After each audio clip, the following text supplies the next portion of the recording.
Welcome back to MOMO.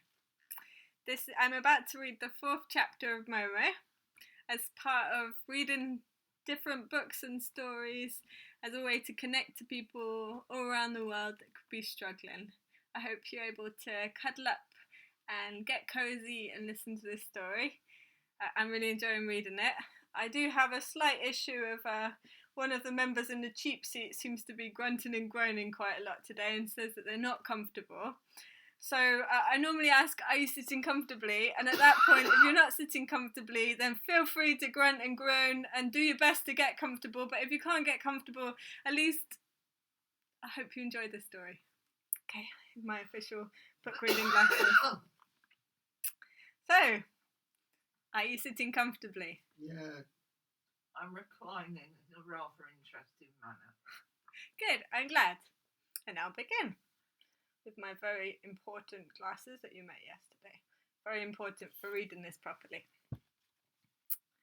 Even when people have a great many friends, there are always one or two they love best of all, and Momo was no exception.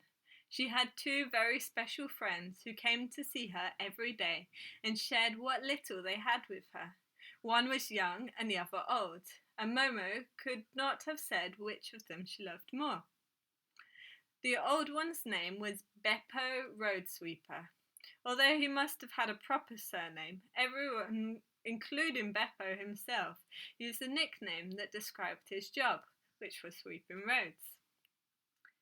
Beppo lived near the amphitheatre in a homemade shack built of bricks, corrugated iron and tar paper. He was not much taller than Momo, being an exceptionally small man and bent-backed into the bargain. He always kept his head cocked on one side. It was big, with a single tuft of white hair on top, and wore a diminutive pair of steel-rimmed spectacles on his nose. Beppo was widely believed to be not quite right in the head. This was because when asked a question, he would give an amiable smile and say nothing. If, after pondering the question, he felt it needed no answer, he still said nothing. If it did, he would ponder what answer to give. He could take as long as a couple of hours to reply, or even a whole day. By this time, the person who had asked the question would have forgotten what it was, so Beppo's answer seemed peculiar and extreme. Only Momo was capable of waiting patiently enough to grasp his meaning.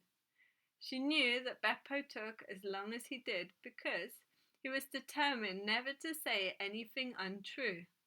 In his opinion, all the world's misfortunes stemmed from the countless untruths, both deliberate and unintentional, which people told because of haste and carelessness. Every morning, long before daybreak, Beppo rode his squeaky old bicycle to a big depot in town. There, he and his fellow road sweepers waited in the yards to be issued brooms, push carts, and told which street to sweep. Beppo enjoyed these hours before dawn, when the city was still asleep, and he did his work willingly and well. It was a useful job, and he knew it. He swept his allotted streets slowly but steadily, drawing a deep breath before every step and every stroke of the broom. Step, breath, step, breath, step, breath, sweep. Every so often he would pause a while, staring thoughtfully into the distance, and then he would begin again. Step, breath, step. While progressing in this way, with a dirty street ahead of him and a clean one behind, he often had grand ideas. They were ideas that couldn't easily be put into words, though. Ideas as hard to define as a half-remembered scent or a colour seen in a dream. When sitting with Momo after work, he would tell her his grand ideas, and her special way of listening would loosen his tongue and bring the right words to his lips.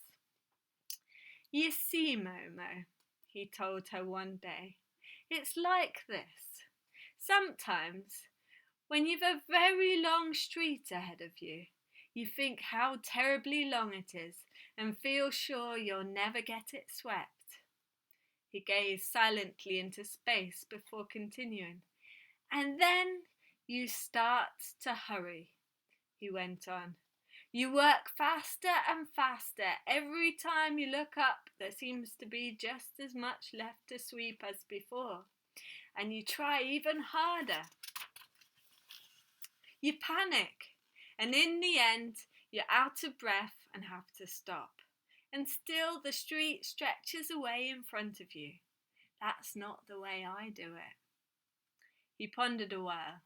Then he said, "You must never think of the whole street at once, understand?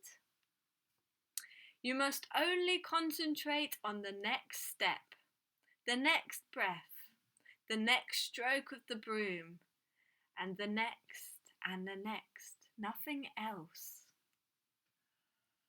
Again he paused for thought before adding, "That way you enjoy your work."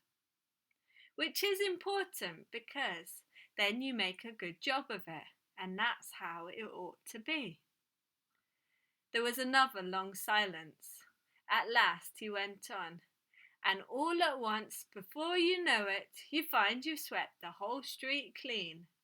Bit by bit. What's more, you aren't out of breath." He nodded to himself. "It's important too," he concluded. Another time, when he came and sat down beside Momo, she could tell from his silence that he was thinking hard and had something very special to tell her. Suddenly he looked her in the eye and said, "I recognize us." It was a long time before he spoke again. Then he said softly, "It happens sometimes at midday when everything's asleep in the heat of the sun. The world goes transparent, like river water, if you know what I mean. You can see to the bottom." He nodded and relapsed into silence. Then he said, even more softly, "There are other times, other ages down there at the bottom." He pondered again for a long time, searching for the right words. They seemed to elude him, because he suddenly said, in a perfectly normal tone of voice, "I was sweeping alongside the old city wall today. There are 5 different coloured stones in it. They're arranged like this, you see." He drew a big T in the dust with his forefinger and looked at it, his head on one side.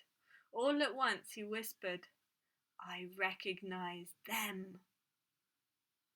The stones, I mean." After yet another long silence, he went on haltingly, "They're stones from olden times, when the wall was first built. Many hands helped to build the wall, but those stones were put there by 2 particular people. They were meant as a sign, you see. I recognized it." It's getting interesting. Beppo rubbed his eyes. The next time he spoke, it was something of an effort. "They look quite different then, those 2. Quite different." His concluding words sounded almost defiant. "I recognized them, though," he said. "They were you and me. I recognized us." People could hardly be blamed for smiling when they heard Beppo, road sweeper, say such things. Many of them used to tap their heads meaningfully behind his back, but Momo loved him and treasured every word he uttered. Momo's other special friend was not only young, but the exact opposite of Beppo in every respect. A handsome youth with dreamy eyes and incredible gift of the gab. He was always playing practical jokes and had such a carefree, infectious laugh that people couldn't help joining in. His first name was Girolamo, but everyone called him Guido. Like Beppo, Guido took his surname for his job, though he didn't have a proper job at all. One of his many unofficial activities was showing tourists around the city, so he was universally known as Guido Guide. His sole qualification for the job was a peaked cap, which he promptly clapped on his head whenever any tourist strayed into the neighbourhood. Then, wearing his most earnest expression, he would march up to them and offer to show them the sights. If they were rash enough to accept, Guido let fly. He bombarded his unfortunate listeners with such a multitude of made-up names, dates, and historical events that their heads started spinning.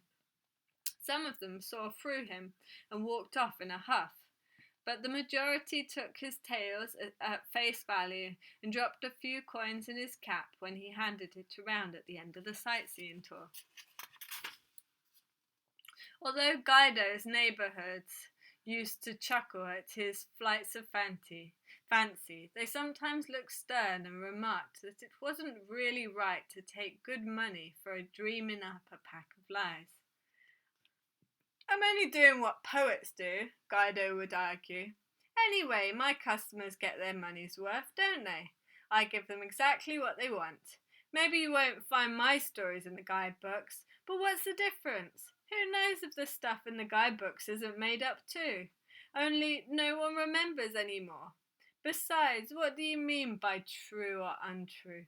Who can be sure what happened here 1,000 or 2,000 years ago? Can you?" The others admitted they couldn't. "There you are then," Guido cried triumphantly. "How can you call my stories untrue?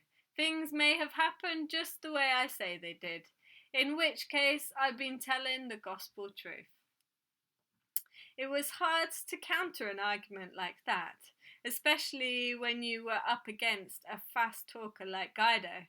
Unfortunately for him, however, not many tourists wanted to see the amphitheatre, so he often had to turn his hand to other jobs.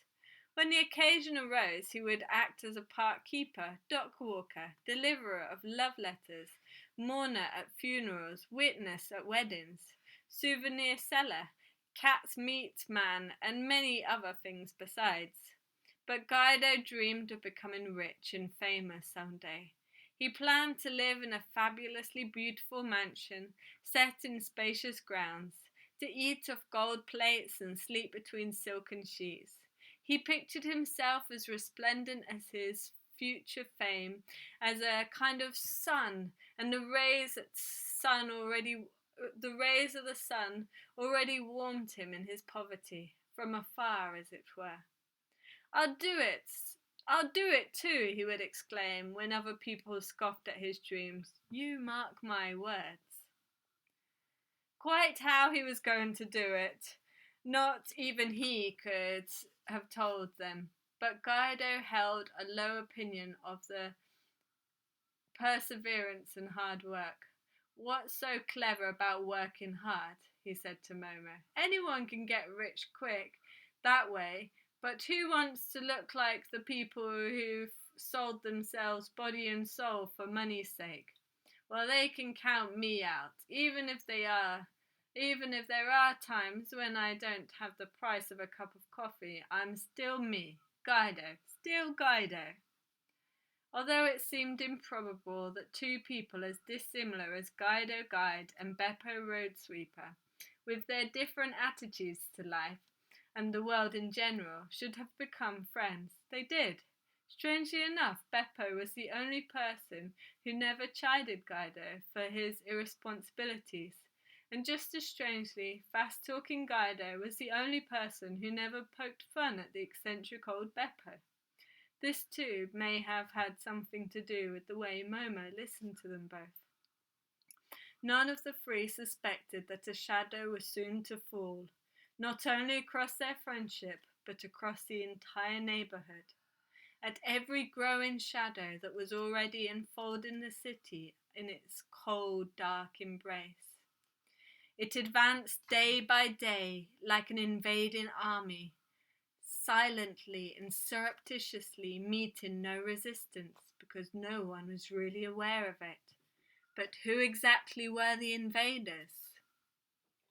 Even Beppo, who saw much that escaped other people, failed to notice men in grey who busily roamed the city in ever-increasing numbers. It wasn't that they were invisible, you simply saw them without noticing them. They had an uncanny knack of making themselves inconspicuous, that you either overlooked them or forgot ever having seen them. The very fact that they had no need to conceal themselves enabled them to go about their business in utter secrecy. Since nobody noticed them, nobody stopped to wonder where they had come from, or indeed were still coming from, for their numbers continued to grow with every passing day.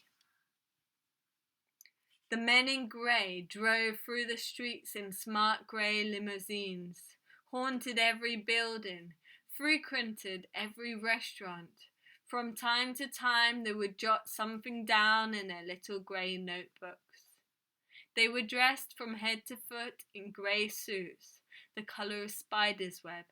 Even their faces were grey. They wore grey bowler hats and smoked small grey cigars, and none of them went anywhere without a steel grey briefcase in his hand. Guide was as unaware as everyone else that several of these men in grey had reconnoitred the amphitheatre, busily writing in their notebook as they did so. Momo alone had caught sight of their shadowy figures peering over the edge of the ruined building. They signalled to each other and put their heads together as if conferring. Although she could hear nothing, Momo suddenly shivered, as she had never shivered before.